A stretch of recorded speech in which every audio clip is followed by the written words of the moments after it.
कि ये तानाशाही के खिलाफ हम ये लड़ाई लड़ेंगे। प्रधानमंत्री नरेंद्र मोदी जी का एज अ प्रधानमंत्री आखिरी चुनाव है। 2014 से हम ये बकवास सुन रहे हैं। जनता हमारा साथ दे रही है, जनता हमारे साथ है। वो फेज 1 के चुनाव से आपको समझ में आ गया होगा। इंडिया अलायंस की रैली में गुलगुलान रैली का नाम दिया गया, आप लोग आए हैं, आप आए हैं शामिल होने, क्या मैसेज रहेगा, की पॉइंट्स क्या रहेंगे? मैसेज बस यही है कि ये तानाशाही के खिलाफ हम ये लड़ाई लड़ेंगे। जिस तरीके से जनप्रतिनिधि चुनकर आए, हेमंत सोरेन जी हों, अरविंद केजरीवाल जी हों, उन पे ईडी, आईटी, सीबीआई इन सब तरीके की जांच लगाकर उनको जेल में डालने का काम किया है।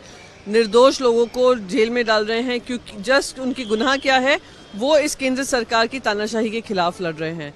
तानाशाही बढ़ती हुई तानाशाही हो, बढ़ती महंगाई हो, बढ़ती बेरोजगारी हो, महिलाओं के खिलाफ अत्याचार हो, ये सारे मुद्दे हमारे लिए बड़े मुद्दे रहेंगे और हम जनता के बीच उसको लेकर जा रहे हैं। और अगर आपने फेज 1 का चुनाव देखा होगा तो उसी से आपको स्पष्ट हो गया होगा कि अब ये प्रधानमंत्री नरेंद्र मोदी जी का एज अ प्रधानमंत्री आखिरी चुनाव है।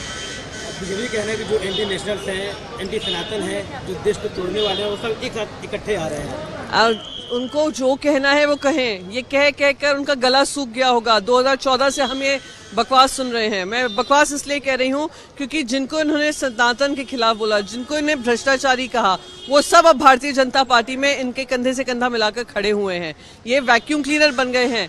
ये लोग जहाँ जहाँ भ्रष्टाचारी हैं उनको अपनी तरफ ले लेते हैं, अपनी पार्टी में शामिल करके उनको क्लीन चिट दे देते हैं। तो ये कहते रहें, पर जो लोग सच्चाई के साथ लड़ रहे हैं, ऐसी तानाशाही के खिलाफ लड़ रहे हैं, वो लड़ते रहेंगे और जनता हमारा साथ दे रही है, जनता हमारे साथ है। वो फेज 1 के चुनाव से आपको समझ में आ गया होगा। अरविंद केजरीवाल जी हों, उन पे ईडी, आईटी, सीबीआई इन सब तरीके की जांच लगाकर उनको जेल में डालने का काम किया है।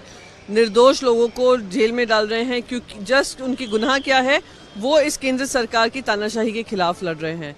तानाशाही बढ़ती हुई तानाशाही हो, बढ़ती महंगाई हो, बढ़ती बेरोजगारी हो, महिलाओं के खिलाफ अत्याचार हो, ये सारे मुद्दे हमारे लिए बड़े मुद्दे रहेंगे और हम जनता के बीच उसको लेकर जा रहे हैं। और अगर आपने फेज 1 का चुनाव देखा होगा तो उसी से आपको स्पष्ट हो गया होगा कि अब ये प्रधानमंत्री नरेंद्र मोदी जी का एज अ प्रधानमंत्री आखिरी चुनाव है।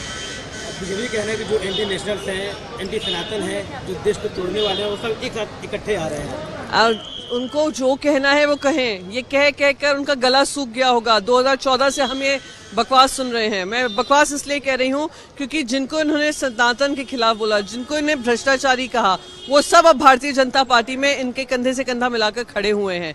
ये वैक्यूम क्लीनर बन गए हैं।